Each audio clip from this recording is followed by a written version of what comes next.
صدیق حکیم کتنے تھے، دانا کتنے تھے، یعنی ان کے سینے میں خوف خدا کتنا تھا. درختوں پہ چہچہاتے پرندوں کو دیکھتے فرماتے کاش میں یہ پرندہ ہوتا، کھاتا پیتا چہکتا اڑتا.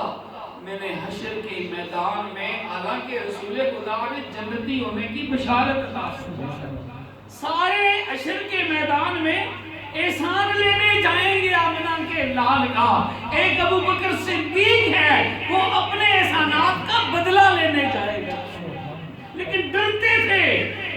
ان کی زندگی کا ایک واقعہ، اسد ربیہ بن کعب اسلمی رضی اللہ تعالیٰ عنہ ایک صحابی ہیں، ان کے ساتھ ایک کھیت میں یا کھیت میں لگے درختوں میں کی وجہ سے سیدنا ابو بکر صدیق رضی اللہ تعالیٰ عنہ کا اختلاف پیدا ہوا، معاملہ بڑھ گیا، ایشو پیدا ہو گیا، بات بڑی. جناب صدیق اکبر رضی اللہ تعالیٰ عنہ جلال میں آئے.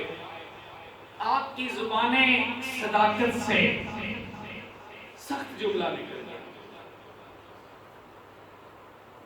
سخت جملہ نکلا.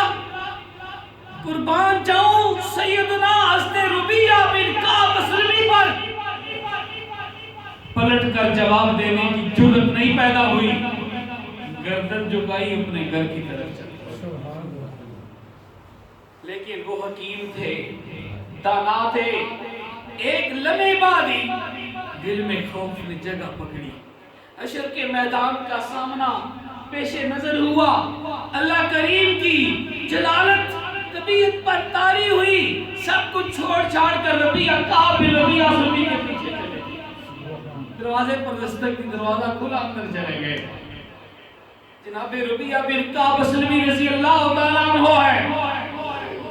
دیکھتے ہیں جناب تاجدار صداقت بعد از انبیاء افضل البشر سیدنا ابو بکر صدیق فرماتے ہیں یا ربیہ ایشو تھا، اختلاف تھا، میں نے سخت بات کی، تم نے جواب ہی نہیں دیا. پلٹ کر دیکھا تک نہیں، گردن جھکائی، ادب کا پیکر بڑھ کر گھر کی طرف آ گیا.